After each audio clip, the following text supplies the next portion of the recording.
Hey, what's going on, y'all? It's Dr. O with Total Athlete Sports Medicine and my co-host, Dwight Johnson, former NFL veteran.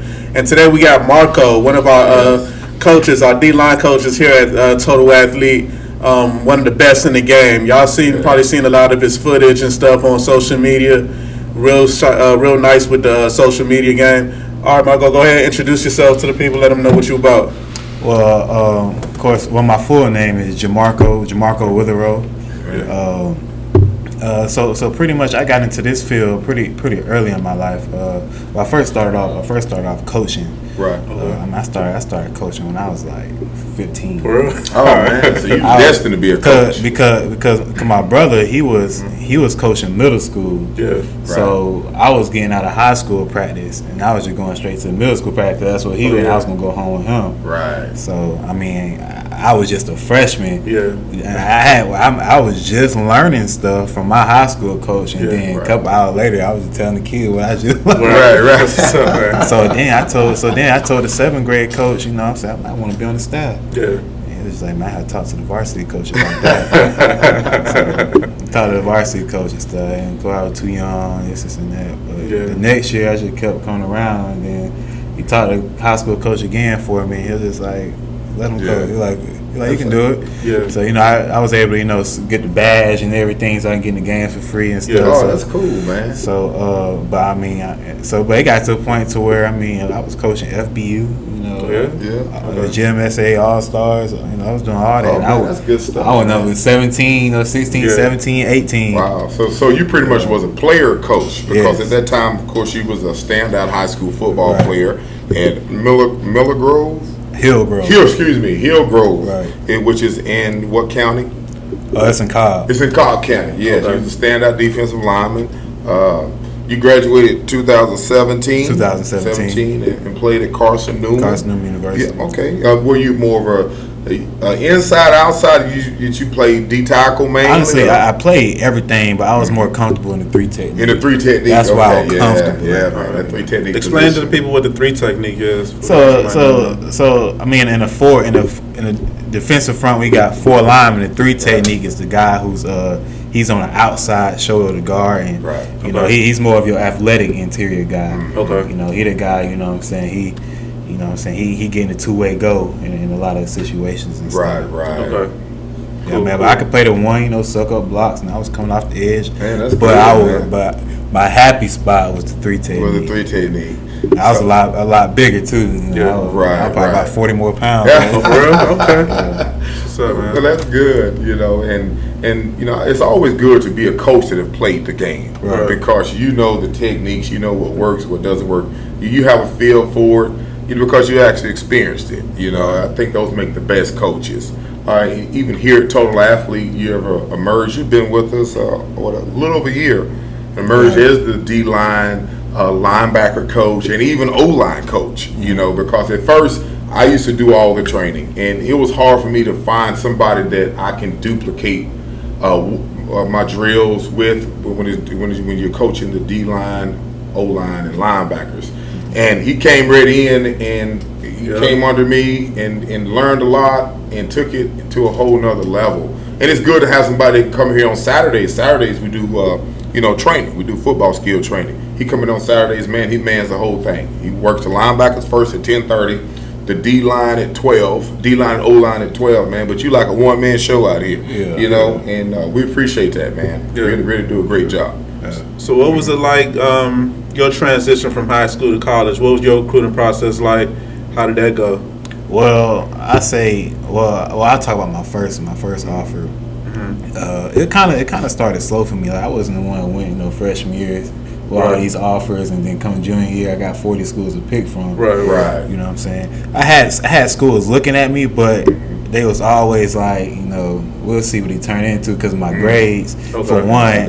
And 2, I played at a school where, Bradley Chubb, number 3, Bradley Chubb, like Bradley Chubb, Jalen Reed, he went to Furman. Now he's at Virginia Tech as a strength coach. Oh, okay. I had guys, to look up to in front of me. I didn't just going somewhere freshman year like you play right away. Oh, okay. I was at a program I had time to develop.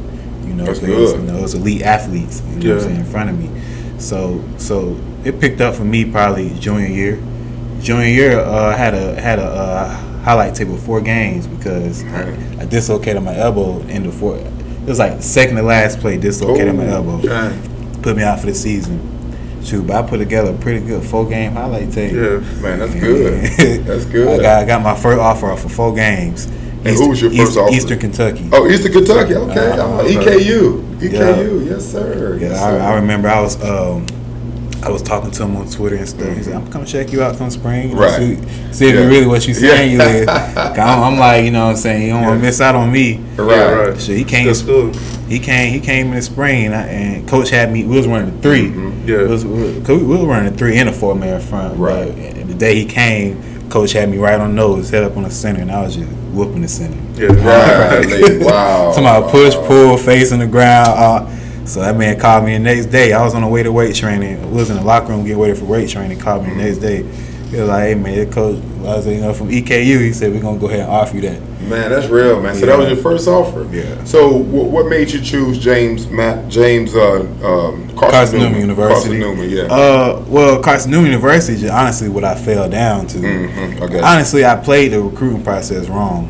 I didn't really have people, around me, what I'm saying, like really just Yeah. You know what I'm saying? And that's why I'm so in tune with the athletes now is because I want to give them, make sure that they have what I didn't have. I feel you. Yeah, I had the same situation, man. I had offers from a couple of D2 schools, but decided to walk on to a D1 school. But in hindsight, I should have took that money, the scholarship money, and go play for them. But we learn, and now we can teach younger generations the right way. Because I had Youngstown State, and the year they offered me, they was the runner-up for FCS. Oh wow! It was an FCS championship.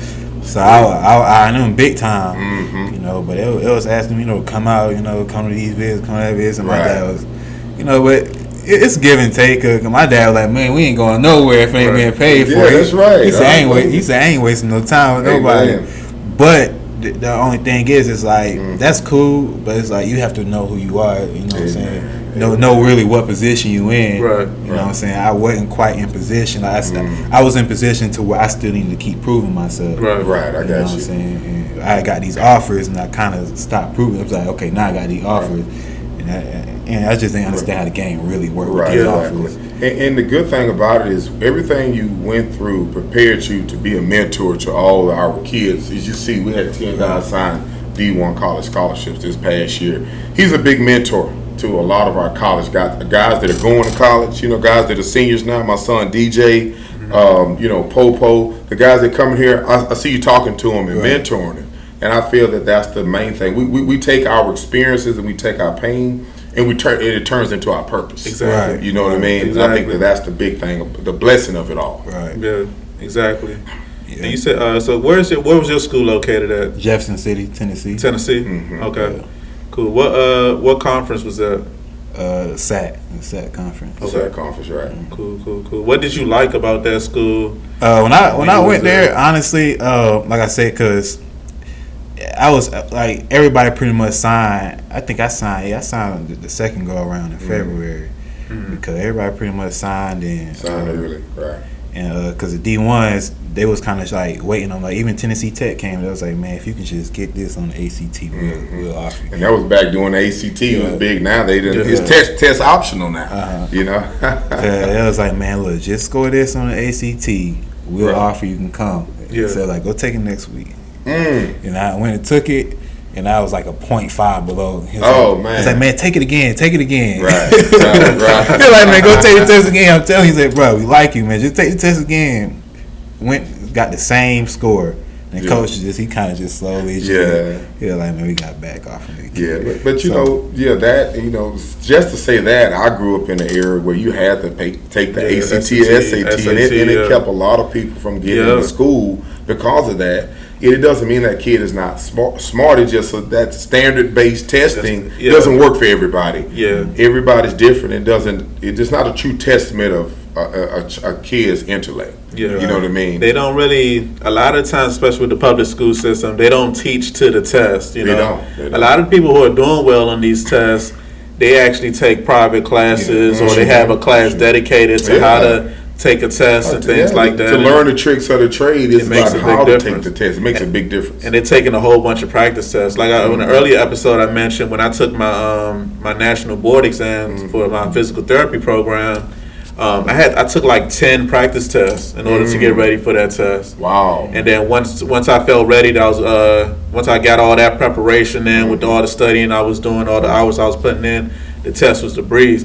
But you to ask a 16, 17, 18-year-old kid to take 10 practice tests, he probably like, what? For what? You know what I'm saying? And no one's actually telling us to do that, you know. So thank God they kind of they took those off of the criteria for getting into these schools and realizing that, you know, everybody learns different. Everybody learns different. You know, I feel that now they waive the tests, ACT and SAT for the 23 and 24 class. Okay. They probably may do it for, classes. Is that because of COVID? It's because of COVID. Okay, so they probably will keep it because like that. 21 and 22 didn't have to take it. It was test optional for them as well. All right. So they going back to not even having it. And it just giving more kids an opportunity. Because some kids I've seen that had GPAs of 3.5, but they struggle to pass that test. You know, me for instance, I had a 3.5 GPA and I struggled to get a 17 on the ACT, and I got it. I got like a 17.25, and that's all you had to have to qualify for an athletic scholarship back then when I was playing ball.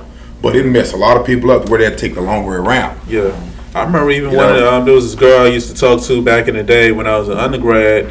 She was a brainiac, like 4.0 the whole time we were in school, biology major and everything like that. And then she couldn't get a good score on the GRE. That was like the graduate school exam to get into grad school.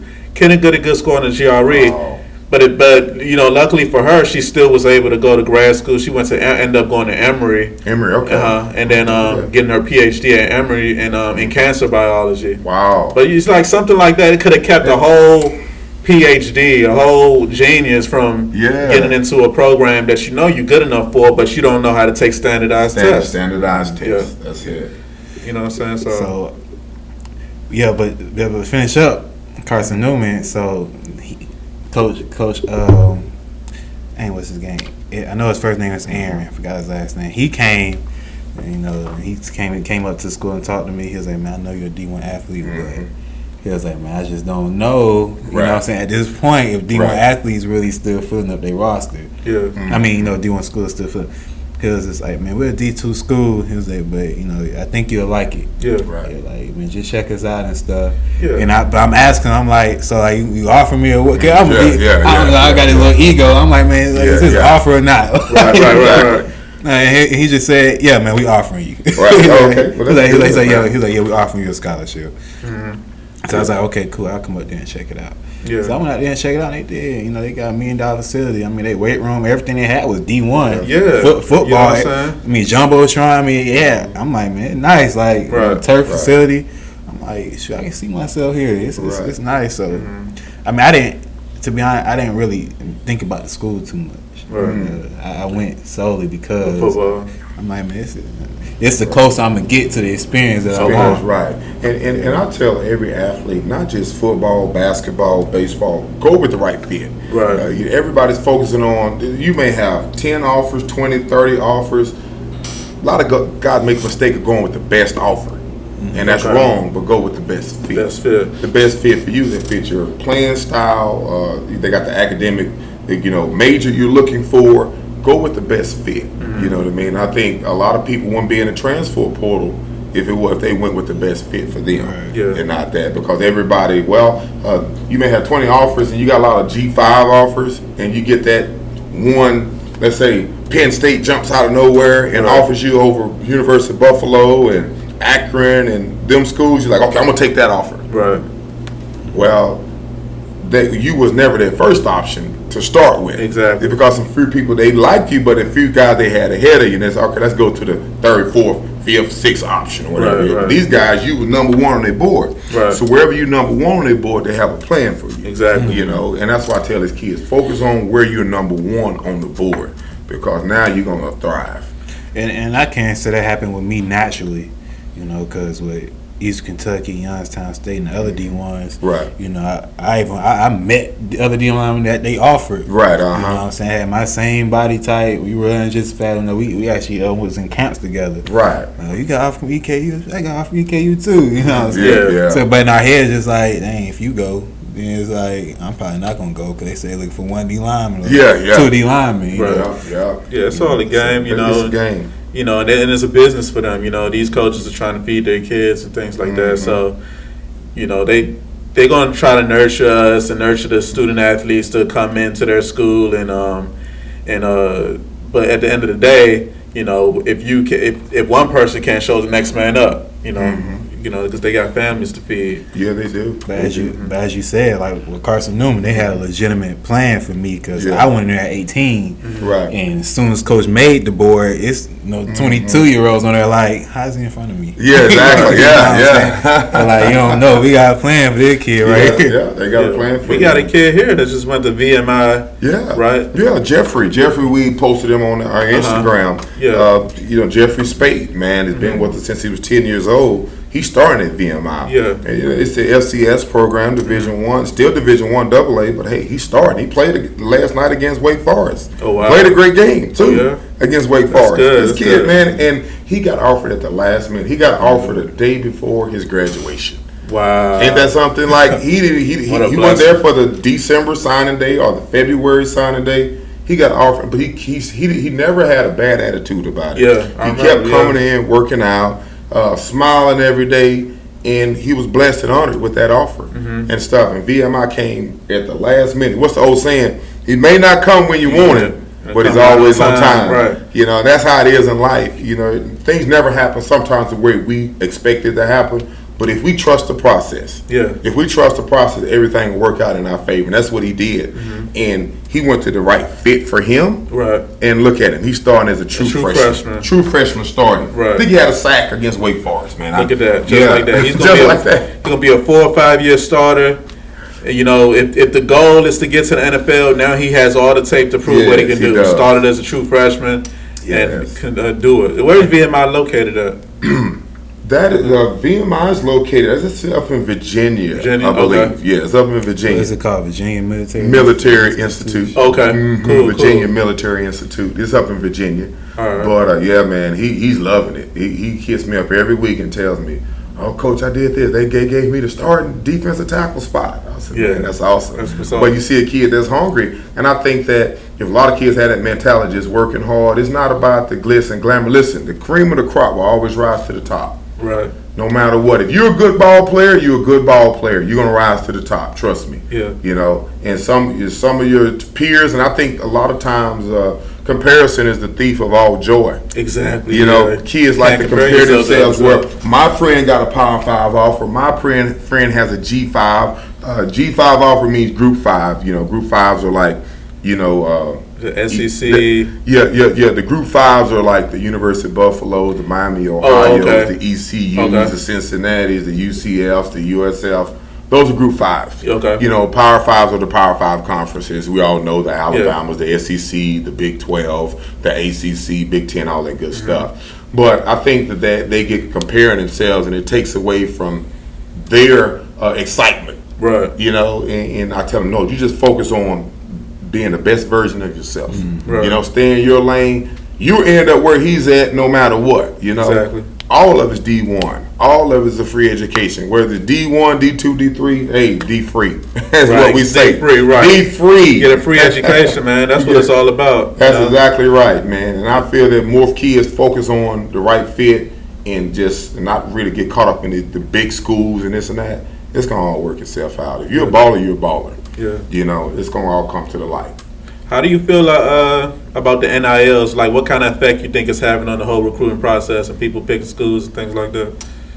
Yeah, that's a whole different monster in itself. Yeah. You know, a lot of these kids are, you know, they offer these kids because they don't have to pay the money on the table. Now it's on the table. Right. You know, I think it's a lot of pluses. I think there's a lot of pluses and negatives to it. The pluses are that, you know, these kids have been, for all the money that the universities make, and they get a chance to benefit from it. Right. You know, and these kids get to learn how to be a business, how to be a brand, and they very more self-conscious of their image. Yeah. And staying out of trouble and presenting the right thing on camera because you're representing that organization or you represent that company. Yeah. You know, so it teaches them how to be on point, be professional at all times and stuff. The downside of it is that you know, for every upside is a downside. Right. You know, that's how I tell with everybody. You know, one kid may get this amount, the other kid get this. Now he's like, "Wow, I had just as many sacks as he did. Why does he get the bigger deal?" Right. You know what I mean? And these companies are picking and choosing who they're going with. Yeah. You know, and jealousy can spill in. Sometimes egos can spill in too with kids that are 18, 19 years old and not used to money. And they come into a lot of money before the NFL.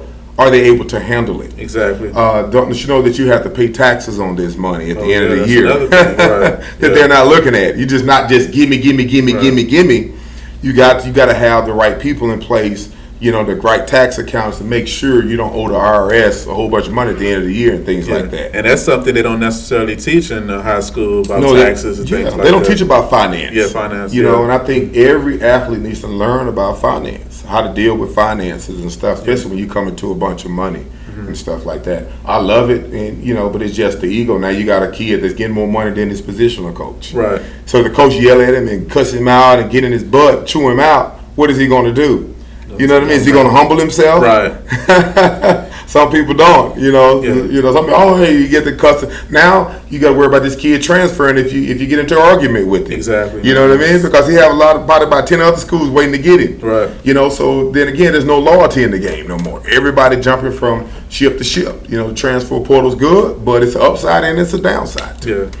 With you being only 5 years removed from this from high school, how do you think that would have affected you had you been offered some money coming out of high school to go to a certain school? Honestly, I would have. I mean, I would have took the money for sure. Yeah. I mean, thinking about. I mean, whoever.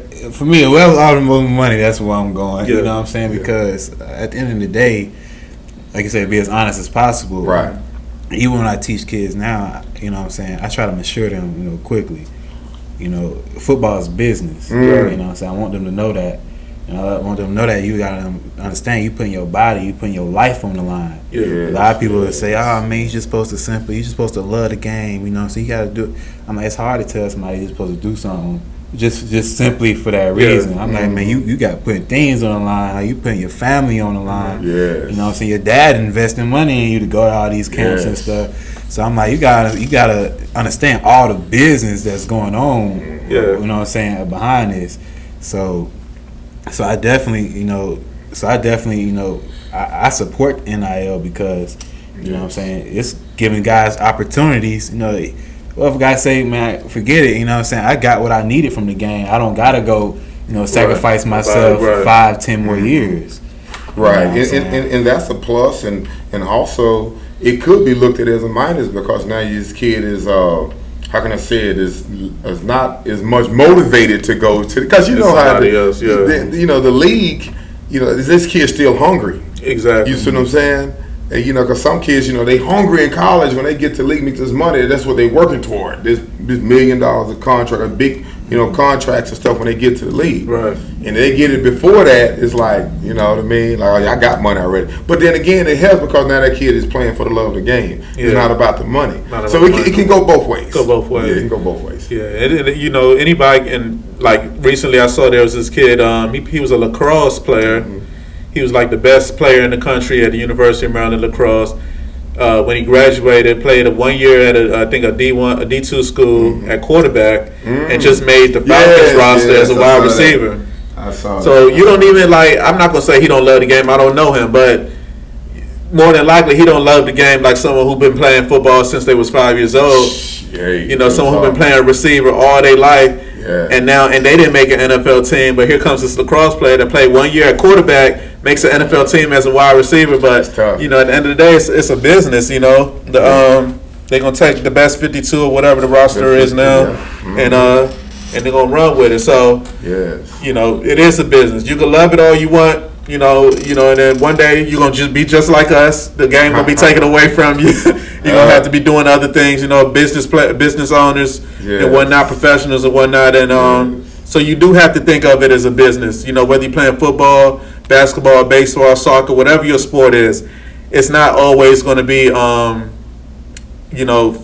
It's not always going to be about the love of the game. You got to do what's best for you and your family. Yes, you do. At the end of the day, too. So yeah, especially when you have opportunity to really come into a life-changing money. You know what I mean? You have to. You have to think business first. I tell everybody, be a businessman before you're anything. Right. You know what I mean? Be a businessman before you're a coach. Be a businessman before you're a player. Be a businessman before you're a barber.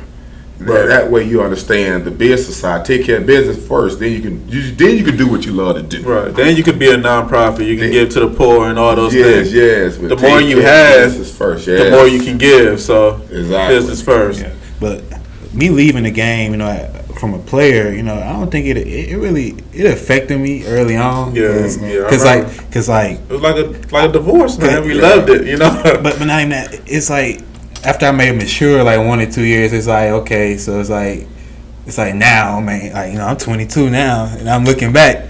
Yeah. It's just like, man, at this age now, it's like, man, I go do some things. Right. It's like I'm still young, man. I'm finna go back, but then I start thinking, it's like, man, I'm kind of living in my purpose right now. You know what I'm saying? 'Cause it's like, but I feel like it didn't hit me as hard as it hit other people because it was always, since I was in high school, it was always a part of me that wanted to give to other people. Right. You know what I'm saying? So.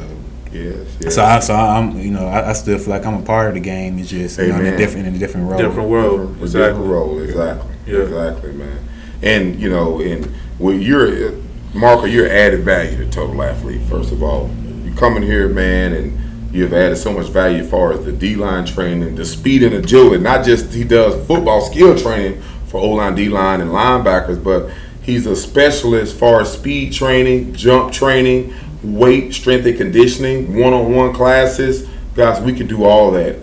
We have something that can fit your needs. If it doesn't fit within that time frame, because some of y'all are playing football, we can schedule one-on-one classes with you. It can be early in the morning. We can work on certain things that you need done. We do film evaluations. That's another thing we do after games. We evaluate your film and grade you and give you an honest grade on where you are. You may think you had a great game. I had one kid thought he had a great game and he got a 35. Yeah, you know what I mean? Keeping it real with him. I'm keeping it real with him. Right. He's a great player. And he knows he's a great player. But I told him, I said, I'm going to grade you based off of what the colleges are looking at. Yeah. You're running upfield. You're playing too high. The ball running right past you. You're not understanding your downing distances. And that's how you got to get these kids to real. And that's what we do here. Right. So we actually coach your technique, you football guys, and we grade your film on Friday night or Thursday night whenever you play, to show you what you did right and what you did wrong. Now you're conscious of it, you're going to go out there and you can perform better the next time.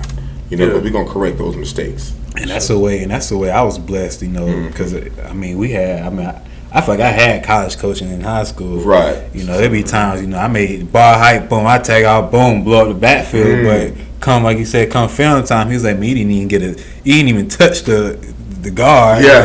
You gotta get hands on him. You gotta get hands. You know what I'm saying? You were supposed to squeeze him. You were supposed to squeeze him, get the wrong arm to the pulling guard or something. Yeah, because he got to the linebacker. He was like, you did what you want to do. Yeah, you got the tackle, cool. But think about that net school who gonna execute that play the right way. That's exactly right. That's exactly right. Hit and press, squeeze that hole off.